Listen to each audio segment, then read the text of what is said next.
আসসালামু আলাইকুম প্রিয় দর্শক, সবাই ভালো আছেন? আলহামদুলিল্লাহ, আমিও ভালো আছি। তো সবাইকে মাহে রমজান মোবারক।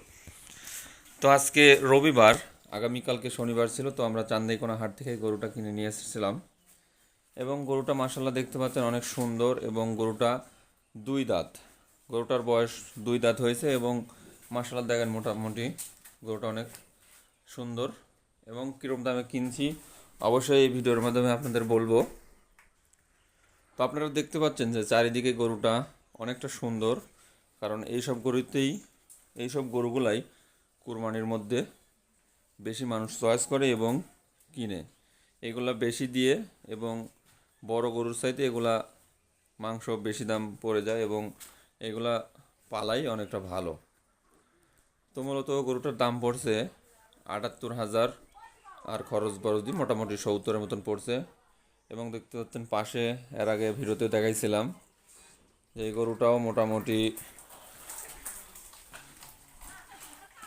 ৪২,০০০ টাকার মতন পড়ছিল এবং ওই গরুটা ৪৬,০০০।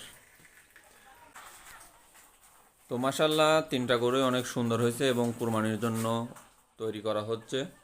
আমাদের ছোট্ট এই সাইডে আরও দুইটা গরু রাখার মতো জায়গা আছে।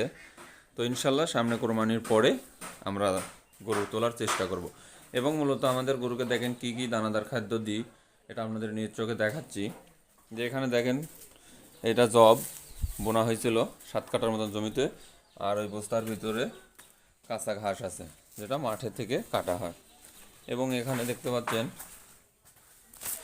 হালকা খুদ এবং পোয়ালকুচি আর ইত্যাদি কিছু আনুষঙ্গিক, বেশি খরচ করা হয় না, সামান্য পরিমাণ আমরা খরচ করি। তো দেখতে পাচ্ছেন এখানে দানাদার খাদ্য দেওয়া হয়েছিল এবং সুন্দর করে খায় শেষ করে দিছে, দেখতে পাচ্ছেন। এবং সবটি গরুই মাশাল্লাহ কোরবানির জন্য তৈরি করা হচ্ছে। এবং আপনারা যেখান থেকে ভিডিওটি দেখতেছেন অবশ্যই লাইক, কমেন্ট এবং সাবস্ক্রাইব করে দেবেন। তো সবাই ভালো থাকবেন। আল্লাহ হাফেজ। আসসালামু আলাইকুম।